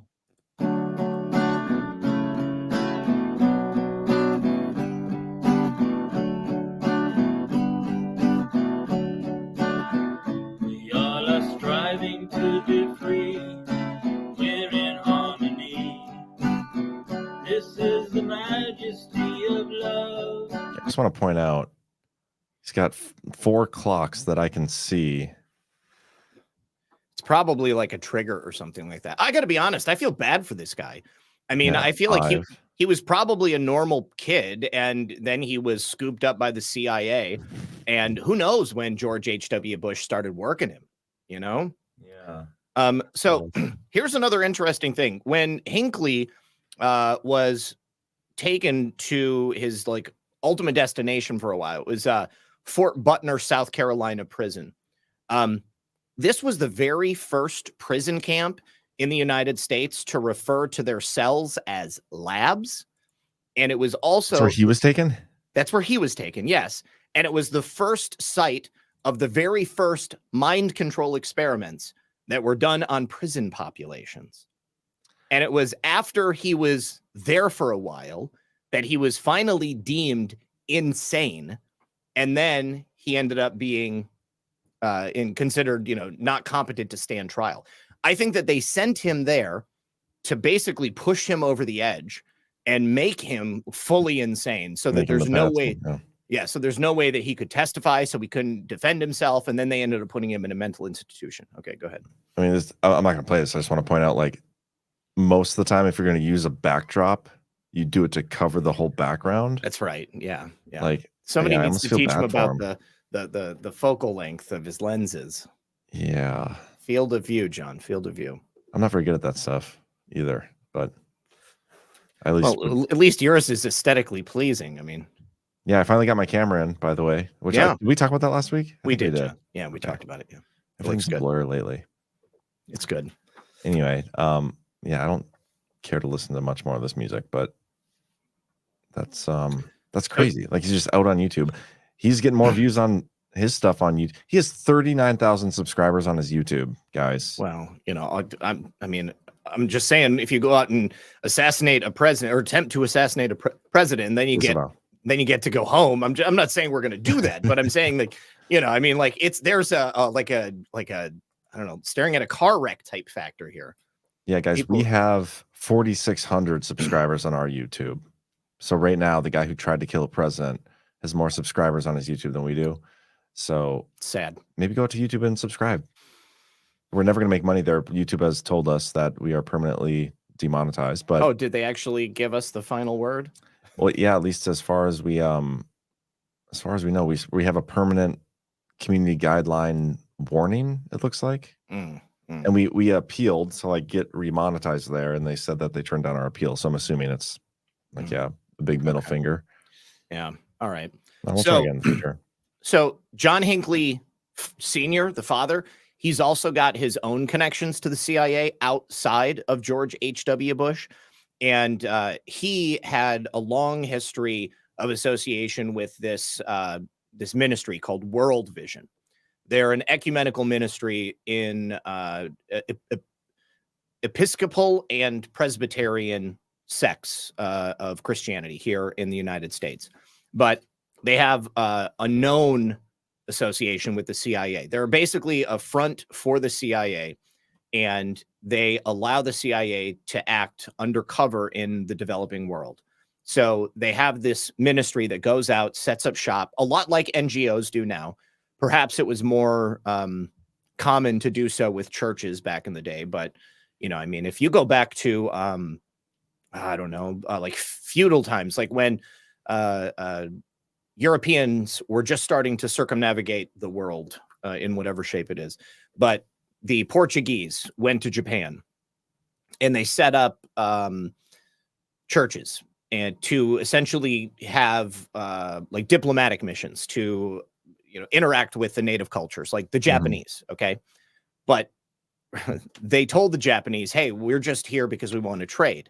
Okay. But then they would communicate back to the Portuguese and they'd be like, okay, they're starting to trust us. Eventually we'll just take over Japan. All right. And it's the same kind of thing with the CIA. They really just want to control. And so they get in there, they get their hooks in, and then they can control everything. So, yeah.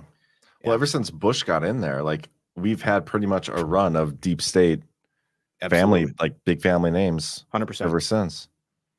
100%. So, yeah, I mean, while George H.W. Bush was president, Clinton was governor of Arkansas, the CIA was running drugs through MENA, and obviously Iran-Contra was going on, and that was directly connected to the drug running as well. So, I mean, so much of this stuff, it really does, I think, go back to H.W. But didn't Hinckley's dad start some sort of foundation too? Am I thinking of something else? I mean, he probably Having did, to do with that, considering how rich he was. I mean, World Vision, he was deep in World Vision, and he had he was friends with the director of World Vision, and then there were some government positions that this guy had, and obviously Hinckley having the connection to Bush, I mean, it gave him access in a number of different ways. But I mean, people of his level, they generally have a foundation or two, or they have some sort of organization that allows them to move their money around creatively. And with as much money as they had from from Vanderbilt, I mean, I'm certain that they would have had something like that. I don't have anything like that in front of me though. But so there was also there was a fine that Hinkley's oil company had levied against them by the Department of Energy, like a $2 million fine. What? And yes. And obviously, if he was paying for George H.W. Bush to become president, that's something that he could basically just waltz into the government and just hand wave and make it go away. I think that he did when he took over as acting president, that he went ahead and took care of his friend. No way. Yeah. I need to remember to find that. Yeah, definitely. But yes, so lots of connections between the two of them. And there was also, here we go. All right, so I found this article that says that still to this day, the FBI will not release 22 pages of documents on John Hinckley Jr. And in those documents, it included those associations and relationships that he had. So any names of people that he had communicated with, any names of people that he was friends with, any organizations that he belonged to, except they always loved to drop that he was a member of the National Socialists and they kicked him out. Also, they won't reveal his psychiatric records. And the initial story about Hinckley's association to the Bush family, it was first reported by the Houston Post. The Houston Post they went out of business. Then the story ended up getting picked up by the AP and UPI. And then they basically memory hold it and nobody talked about it for a long time. And of course, you have the contributions to the campaign. There were other monetary contributions and connections that went on between the families because they had been associated for decades. The Hinkleys themselves also had connections to the FBI and to the Secret Service, simply by proximity of the relationships that they had in their relationship with George H.W. Bush. The day after the press conference, Neil Bush the day after the shooting, Neil Bush spoke at a press conference, and he confirmed that Scott Hinckley, the brother, had been present at his Denver home for a couple of months prior to Neil's surprise birthday party. I guess that they were, very close.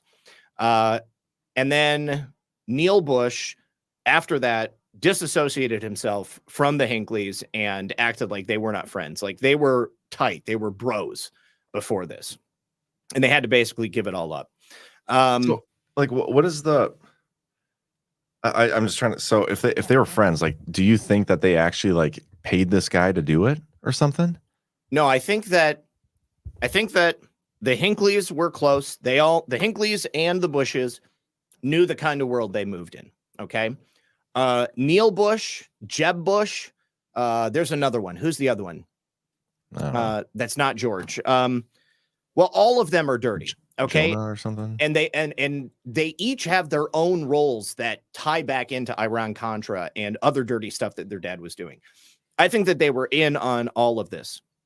But I think that John Hinckley Jr., they didn't need to pay off the Hinkleys. I mean, John Hinckley Jr. might have been like a sacrificial lamb from his family. Like the Bushes and the Hinkleys were friends. They were all linked into the same CIA business circles.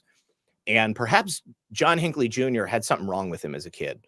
You know, I mean, maybe he was just giving up and they were like, hey, for your country, we're going to need an assassin someday, just in case. I mean, they got to start young with these people. I just interviewed an MK Ultra survivor this weekend, John. And I mean, this kid, they started early on this kid. And I think that they have like a vision for how they want people to be used. And if they're going to use them successfully, they've got to basically groom them from the time that they're very young. And as they grow up, they put them where they're needed. Okay, so John Hinckley, it's entirely possible John Hinckley Jr. might have ended up living a normal life if it wasn't for the fact that HW ended up becoming vice president and they needed an assassin. I mean, they've got somebody on deck. They're like, great, it's time to activate Junior. So then they went ahead and do it. Now, the other thing, the reason I'm so confident about that is because the MK Ultra was active, like at the time that George H.W. Bush was the head of the CIA. And his tenure began 5 years before Reagan was shot. So right around the time of the Kennedy assassination as well, John Hinckley Sr., and his son, Scott Hinckley, happened to be operating that oil company out of the Republic Bank building in Dallas, Texas. In this very building, there were many CIA entities connected to the CIA that were basically like business fronts. And there was a Kennedy assassination connected individual, George de Mohrenschildt, who was also very close friends with George H.W. Bush and close friends with Lee Harvey Oswald. And he also was connected to John Hinckley Sr. Okay, so there's just like this world of mind control and assassinations and terrible things. Now, that ecumenical ministry that I mentioned, World Vision, they were funded by USAID, which is where the CIA connection, the known CIA connection, comes in. And there was also another employee of World Vision who you may remember. His name was Mark David Chapman. Do you know that name? It sounds familiar. I don't know why, though. He's the man who assassinated John Lennon. Jeez. Yeah. It's all connected. It's all connected. We could almost do a show just on that entity. World Vision. We probably should. We probably should. Holy cow. That's crazy, man. I mean, the whole thing, the timing of it too with this, like, was that the last major assassination of a world leader? No, I guess not the world leader. The last attempted assassination of an American president was Ronald Reagan. Yeah. So now Donald Trump has that. He's got that distinction. Do you think we'll ever find out as much as we even know on? I mean, because there's a decent amount that we know on John Hinckley Jr. Yeah. Do you think we'll ever get that much? I think we will. Michael Crooks, when Trump gets back in, maybe. Donald Trump just said in an interview that he's going to release everything about the assassination attempt. And he actually said there's a lot that we've learned, and it's very disturbing, like hinting at the fact that this is much bigger than it appears to be, or that they are allowing it to appear to be. So I'm thinking that when Donald Trump comes back, they're going to drop everything. I think that this is the only way that we can fix the rot that's taken over America. Sorry, go ahead. They got to expose it all. And then they've got to use that as an excuse to gut the federal government, to get rid of those portions of the government that are part of this nefarious plot to keep the American people down, the working class, as Jackson Hinkle said, and then also to control the government. They've got to get rid of it. Yeah, and maybe when he drops the stuff on his own assassination, we can get more on the JFK one. Well. No, that's exactly. Yes. No, I mean, because he's scheduled to bring that back, to bring that out as well. And then, I'm certain RFK's father's assassination. We'd get MLK. We would get Medgar Evers. We'd get Malcolm X. We'd get all of it because they committed all of them. Yeah. All right. So I think that's probably a good place to leave off. Yeah, man. We'll have to think about what we want to do next week, but yeah. Well, if you have any suggestions, tag us on Twitter. Let us know. We'll come up with something. We got some rants to get through, and we also let me check for boosts. But while I'm doing that, guys, we're like mere weeks away from the Deadwood Great American Restoration Tour stop. Tickets are still available in person. We don't really have a limit necessarily, but we already have a great crowd lined up. I can't wait for. I think this is going to be one of our biggest ones.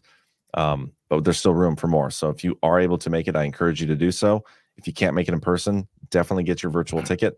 Myrtle Beach tickets are on sale for virtual tickets holders, and we're going to be putting them on sale for everybody in the coming weeks. And that is going to be after the election. So that'll also be another great one. But this is probably the best reason to buy a virtual ticket. Not only do you get to see the show 100% no matter what, but you have the option to buy the tickets early for the next one so that you don't get undercut. You don't get sold out. You can be there if you're able to. Yeah. But the virtual experience is a fun time. We have a separate chat that we make on Telegram for all ticket holders. So you can engage with people that are there and us that are, speaking. And then also we take your questions. Like we'll take questions live from the chat groups. It's awesome, and you can watch the replays whenever you can. It's just a great time. So, yeah, no boost, but let's go through some of these rants here. We got Secrets saying January 21st, 2021 through January 21st, 2024 is 1,278 days, 3.5 years, 42 months. Revelation 13:5. Pull it up, mind blown. Thank you, gentlemen. God bless. Do you want to pull that up while I? Yeah, hold on. Revelation 13:5. Revelations 13:5. I will get it right now.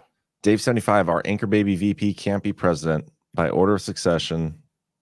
If the order of secession, they put it's supposed to be succession, but if Joe Biden dies, Mike Johnson assumes office, picks Trump for VP, then steps down. Thoughts? I don't see it playing out that way. No, because then he can't be president again. He can't be president. That'll be a second term right there. Technically, he would have to be elected for a third term. He would be selected for the second term, and then he would be elected for the third term. It wouldn't work. No, I think he can.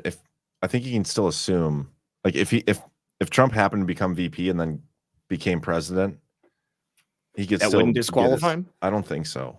Okay, all right. Well, I mean, it's never happened before, so Yeah, I don't think that's the case. But regardless, I don't see any of that playing out that way. Nah. The dysfunction we have in government. We were saying this a while ago when we were trying to pick a new VP or a new speaker. Mhm. It was like Trump for speaker. I was like, we want the dysfunction of the government right now to remain that way with Trump having nothing to do with it. We want him then to he be the comes in and solution. saves it. Yeah. All right. So Revelations 13:5. The beast was given a mouth to utter words and blasphemies and to exercise its authority for 42 months. So is that Joe Biden? Is that what we're saying? I think it has something to do with the 42 months in How here. long Biden was in there? Yeah. So January 21st to 2021 to January 21st, 2024. That would be 42 months. Yeah. Interesting. Dina WH. It is just a matinee ticket for me today.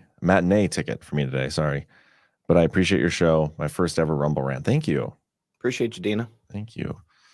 SD LBS 1959. Today's TFR was over the whole state. Only VIP flights allowed. Air Force 2 flew in this afternoon. I mean, have we seen confirmation of that? There's just so much BS. I saw an FAA no fly order. Hold on. Okay. If you can find confirmation. I've got it. Right. Yeah, I've got it right here. Hold on. I'll show you.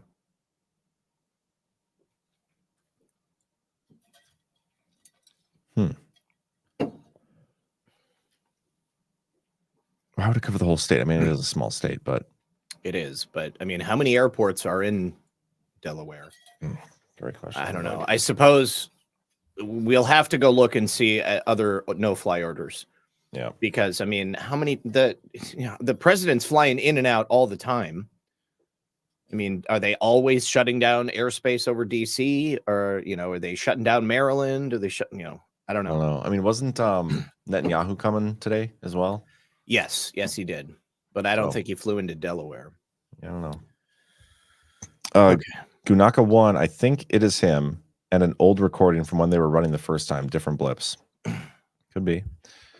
I'm sure if that's the case, somebody will find the clips and we'll get that. Fred Awakening, I think Joe's either dead or in a coma. Zach Voorhees has some good takes on Frank's show, but I can imagine what can be and can be unburdened by what has been, you know. Love that, Fredo. Fred Awakening, again, I want Kamala to assume the fake presidency ASAP. 3 to 4 months of exposure to her pure idiocy would be great. Never rule out Mohap. He will enter the race soon. Get the memes ready. So if Kamala is the 47th president, then that screws up all the stuff that Trump has already printed. Oh, that's a great point. Yeah, that's going to mess everything up. The 45, 47, the odd numbers, I think that works really, really well. So unless one of those two, Joe or Kamala, was illegitimate, I mean, both of them would be, in my opinion. But yeah. Anyway, drop 14. They put Biden on the primary ticket. No other contenders. Threw him out there to fail in the debate and then replace him. This was their plan, and they were all in on it. Sure does seem that way. So can we war game that for just a second? Sure. Because I think because I truly do believe that when Donald Trump comes back, that's going to be the resolution for the 2020 election. It will be revealed that there was massive cheating, that Joe Biden was illegitimate. I suggest that they keep Joe Biden in there, but almost as a scarlet letter. They keep him in there, and maybe they darken his picture and they stamp illegitimate across it so that no one ever forgets. For 4 years, we had an illegitimate usurper sitting in the White House, because if they just erase him from history, the impact of that goes away and the next generation forgets what we've been through. Yeah. I mean, I'm still fully on board with at some point we need to expose the election system. So I think it has to be, because otherwise we're never going to trust it again. Yep. We got to fix it. We need to know that this won't really ever happen again. Yeah. And if we don't fix it going into these elections, they're going to steal it again, guys. I mean, we can't just, whatever. We don't need to get into that debate again. Starborn 01 sucked her way to the top, Zach. Lovely line. Love it. Mohab. You need that on a shirt. Andy 5x5, I saw you in the chat. He's helping with merch now. We need that on a shirt with Zach's face on it. You got to get a new one of me, though. The one that we have for this thumbnail, I'm like 10 years younger. Yeah. You still look good, man. Oh, okay. We'll figure it out. Fred Awakening is now a monthly supporter. Been a while, you, man. I can't believe that. He says you got a new credit card, bro. I wasn't going to point that out. Throw him that bone. But yes, thank you, Fredo. Appreciate that. Jamie Sailor 2 leaves a Twitter link. I'll check what this is quick. Bill Gates is a psycho. This is a decent account. Bill Gates is a psycho says, yeah, we talked about this already. Total clickbait. Joe Biden has delegated his presidential powers to the Secretary of State and Secretary of Treasury for the Ukrainian Act. Yeah, but this is a nothing burger. If you guys actually want me to go through this line by line, I totally could and would for you. But maybe I'll do that one of these days this week. I don't know which. I'm going to do an update on the recap series, the Evolution recap series, and I'll go through it line by line on that. I mean, it's not that much, but it'll just show you that this is a literal nothing burger, and everybody keeps talking about it. Clickbait. Kimmel 10. Oprah for president. Check this out. There's a Rumble video. It's tough to. Can you take that link and see how short it is? It's tough to watch stuff when we're going through the rants. Yeah, I got it. One second. I will say. Anyway, Nander says, or Nanander, post that unburdened BS on X Daily until that sucking bitch is pushed over a cliff. Love that. Oh, this is only not. This is only 9. This is only 9 seconds. Hold on. Okay. While you're doing that, Fixed Bayonet says Cheetos Cheetle is a lying sack of chips. Like that too. I kept saying Cheetle on air today, and people in the chat thought that I was saying Cheeto. Like they were like, "Is her last name really Cheeto?" And no, Cheetle. I just wasn't enunciating enough. Okay. Breaking, a verified source has confirmed or has informed the global press team that Joe Biden is currently in hospice care and is unlikely to survive the night. Who said this? It's a link that Fredo put in here. It's probably their source is probably Laura Loomer. Did you see she got caught ripping off posts as breaking news the other day? No, but everybody on X does that. I know, All the big accounts do it. Yeah, it's so stupid. Global Press. Yeah, I've never heard of Global Press. All No, right, so here we go. I don't hear it though. It's because I have the sound off.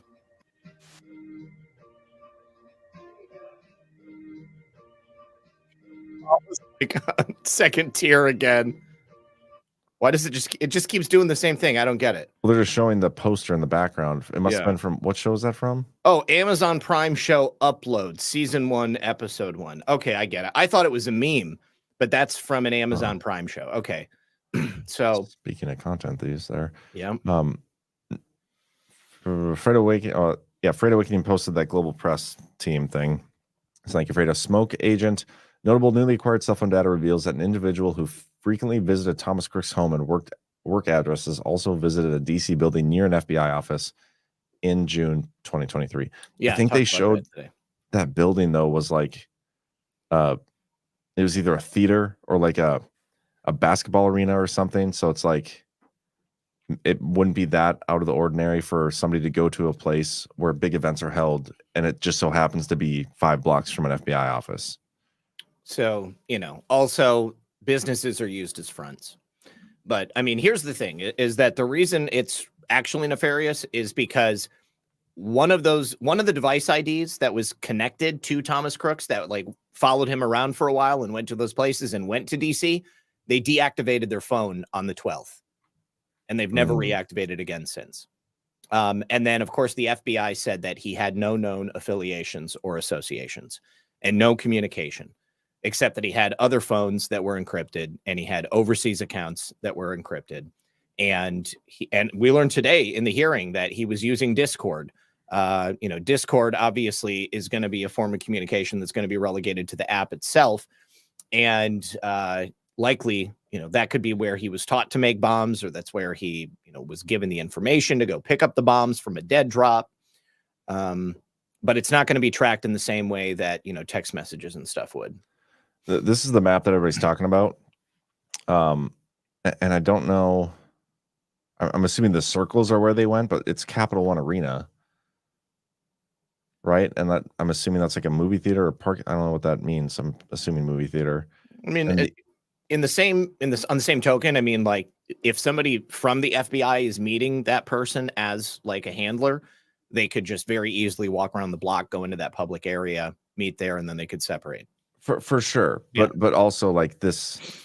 It's just as easy. These are the type of leaps to conclusions that like this, to me, this is improve. Like if you had him over here, like inside the Secret Service headquarters, I'd be like, yeah, that's pretty damning. But this is like, that's a public place. Yes, I understand that they could meet there and it could be the cover they need. But like this to me, it doesn't prove anything. I need more personally. It's reductive reasoning. But I think that it's a little bit more convincing when you realize that that person deactivated their phone on the 12th, the day before President Trump was assassinated. And they were with Thomas Crooks for a period of time up until the moment that Trump was assassinated. And then that person disappears. Well, I think this is a separate device, though. Like, so if you go through this whole thread, they have somebody who regularly visited same vicinity, whose device is this. Another device linked to Crooks visited Plymouth, Massachusetts. We found a device linked to Crooks' work that traveled to Butler, PA on July 4th and July 8th. This device stopped on all activity. So they're going through multiple different devices here. Okay. It's not all one device. Okay. On August 23rd, one device linked to Crooks visited the arms place. But even still, why has no one come forward to say, well, I knew Thomas Crooks? And people have undoubtedly been interviewed that worked with him or, that were friends with him, but it sounds like he didn't have any friends. It sounds like, the investigation is cursory at best. And even if these people are somehow nefariously associated with him, the FBI is not going to get to the bottom of it. No. And here's the thing, guys, like I'm fully on board with the theory and thought process that this was an inside job of some sort. Like would not shock me at all or surprise me at all that the FBI or Secret Service or something had something to do with this. Like we know that happens. my problem is like if we're gonna go with that and approach that idea, I want to do it with as hard of facts as we can get. And to me, stuff like that is like a little too flimsy. But I mean, it's still interesting that people even got that data. I wonder where they got that data from, you know? But it's the Heritage Foundation. They had they took publicly available ad data. So every single person's phone is tracking them like all the time. Oh yeah. And Google and the other advertising platforms, they track you to the degree that they have personal profiles based around every single mobile device ID. So, you know, down to the places you go online, the physical locations you visit based upon your GPS data. They can tell from the way you use your phone whether you're a male or a female. They can guess your age pretty effectively based upon your use patterns as well. And independent advertising corporations will use this data for targeted advertising, but private intel agencies will also use this to build profiles around people. And this data is available through brokers.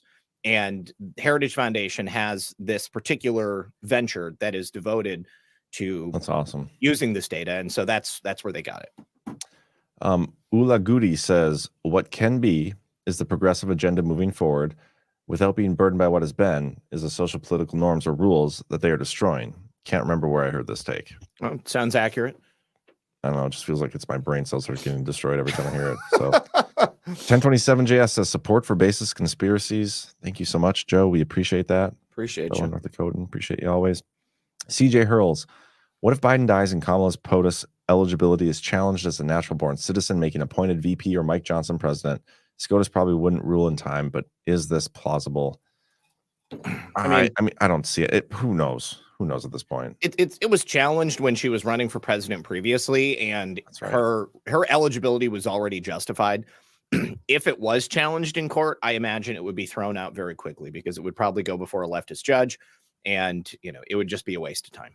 I don't want her to be removed by a technicality either. I want her to be removed from her political career and aspirations by being curb stomped metaphorically by Trump. Yes. You know what I mean? So smoke agent, notable, and I want to emphasize that was a metaphor. I do not wish violence on anybody. Smoke agent, notable, the USS on site in Butler, PA did not attend the 9 a.m. security briefing the morning of the attempt on President Trump's life. That is correct. That's notable too. They were also not on the same security channel, which is so stupid. Like, didn't record anything. No, they didn't record anything. Conveniently. And they told the cops not to wear body cameras either. So, oh my gosh. No, there's no records. Sean Joe, you can stop on gun. Don't know what that's referring to. Yeah, Sean, I wish we had the context. North Star 07, no one is asking how the 20-year-old crook's kid magically knew which building was not covered by Secret Service. They allegedly say he flew a drone. Yeah. Maybe that's how he did it. But even then, I mean, it was right outside the Secret Service base camp window. And yeah, through that window, they could see him on there. I mean, there is no logical explanation for it. And this is why Kimberly Cheadle couldn't answer that question, because the only way that he would know that, nobody was going to shoot him right away if he went there is probably because they told him, hey, this is where you're supposed to post up to shoot the president. Yeah. Fred Awakening, he's dead, leaves a link to Laura Loomer post. Hope his trip to hell is fast. Kid sniffing pedo that showered with his daughter. Don't feel sorry for him at all. And that post that he shared is this one. I mean, I normally don't take any of these seriously unless they have 6 alarm bells. This one only has 5. So hard to take it. But seriously, like, Loomer's had some good investigative reporting in the past. And then once they monetize Twitter, like, she's probably making $50,000 a month on Twitter. Easy. And she doesn't have any sources for this. So I don't know, whatever. But thank you, Fredo, for the rant. Fatman79, the death of James Forrestal was at Bethesda at around 2 a.m. on the morning of May 22nd, 1949. America's first Secretary of Defense. Mr. Truthbomb has a good vid on it. Yep. He's got some good stuff. He's done a couple vids on the Devolution series. Fox01, where can I send you info on Kamala and what she didn't do after the death of a well-admired, loved San Francisco Police Department officer? She thinks people forgot, and I'd love if you could air it sometime.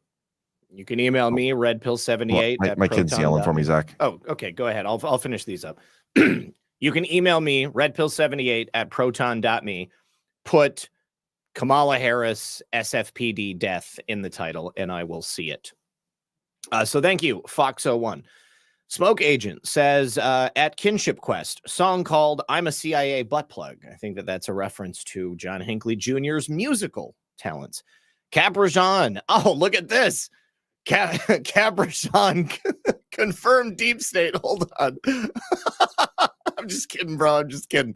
Hold on. Let me actually get this on screen here. There we go. Okay. He says, I worked for Zapata in the late 70s. Zapata had a ship off of Cuba for the Bay of Pigs debacle in the early 60s. George H.W. Bush set up Zapata in 1954, named it after Viva Zapata movie, popular that year. Yes, sir. All of that is true. All right. And next, Freight Awakening says, Lisa and Zach, cookies are arriving tomorrow. Love you both. I know that you will love them. Thank you, Zach and John. Fun show. Thank you. Appreciate you, brother. And I look forward to getting those cookies. Let's see. Smoke Agent. The FBI killed MLK. The CIA killed X. I got to be honest with you. At this point, I don't really see much of a difference between the two of them. The CIA cannot legally operate inside the United States unless they're attached to a security detail for a federal agency. So if you've got an FBI operation taking place inside the United States, the CIA is legally allowed to be able to attach to them. The CIA can also bring in those domestic agents to make their actions on American soil legal and justified. So I think that the deep state is the deep state, and the CIA and the FBI are just different arms of the same octopus. So thank you. Freight Awakening, Sean Joe is the tits. I love that guy. Sean Joe is a great guy. JJ Schrade says, good show, good history. Have you ever discussed the assassination attempt on President Ford by Lynette Squeaky Frome? No, we actually have not, but considering the fact that we are on a presidential assassination kick, we might as well go ahead and do that. Obviously, that happened pretty much around the same time as the Reagan assassination. We'll go ahead and bring that one up. Squeaky Frome. Wasn't she like a Manson kid? Thank you, JJ. True Patriot 93. Is Joe Biden really dying? I just find it a coincidence that he gets COVID after the Trump assassination. I mean, if Joe Biden is dying, I wouldn't be surprised. I mean, I think the guy has been knocking on death's door for quite some time. However, it does seem a little bit coincidental, just like the CrowdStrike incident, which likely wiped tens of thousands of government servers with evidence related to the far and wide-reaching assassination plot to kill President Trump. So pretty much nothing is a coincidence, but thank you, True Patriot. 2812 VPJ. Alpha show nuts tonight. Total doing work in the Great Awakening. Alpha is a great dude. I didn't get a chance to watch it because I was on the air earlier and then I was getting ready for this show, but I'll go ahead and check it out. Fredo says, I love you as a brother, Zach. Hey, man, it's totally mutual, but it wasn't an assassination. Yes, I keep meaning to say assassination attempt, but my brain moves faster than my mouth. You keep saying assassination, they tried and failed. Yes, I know that is true. And half the time I catch myself. EC was here, says, it's pretty neat that the FBI was able to collect a DNA sample, sequence it, and match it to a person they had on file, then search their house and make a public statement in under 5 hours and 49 minutes. What's even cooler is that this young man, Thomas Matthew Crooks, allegedly had no criminal history and no interactions with police by which they could have achieved a DNA sample at any time prior to that.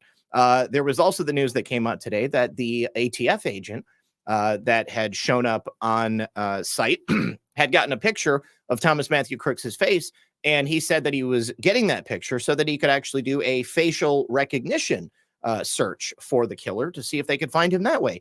Again, how would they do that if he is not a criminal? The only way they could successfully facially get recognition on him is if they just have a facial recognition database of people all around the United States. Now, I also heard that they matched the serial number from the gun. It told them that his father had purchased it. That led them to him. However, the truth will likely never be known until President Trump returns. Thank you, EC. JB Rawl says Secret Service would have to put down a donut, open that window, and look left in the heat.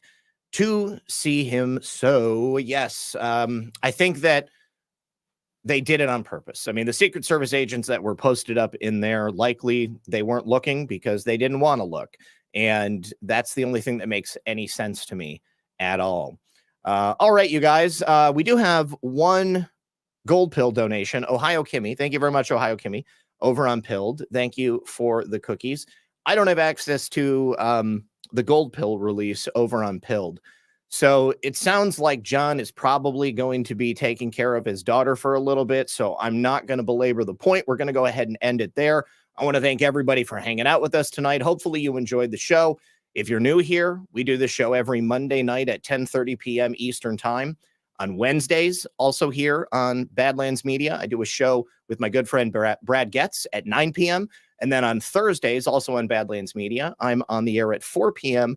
with Quite Frankly and Adel Nero. That's 412 and on for another show called Taking It Back. And then on my own channel, Monday through Thursday at 5 p.m. Eastern and Fridays and Saturdays at 9 p.m. Eastern, I have my own series of programs. So Red Pill News through the week, and then Red Pill or Friday night live stream and Saturday night live stream on the weekends. So thank you very much. EC was here, says the midnight statement by the FBI claimed they ID'd crooks by a DNA test. No, I know that. And I was just telling you the other stories that they've given us since then.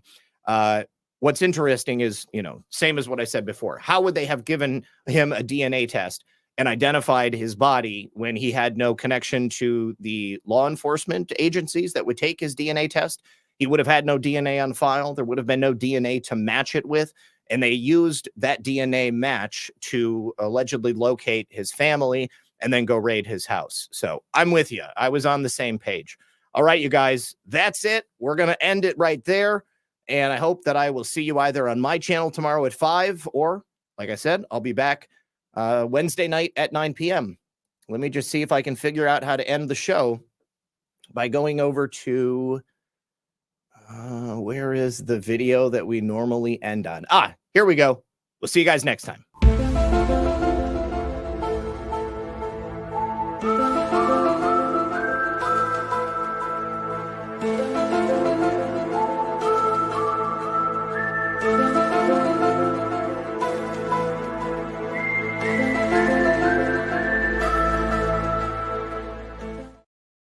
What you just said is one of the most insanely idiotic things I have ever heard.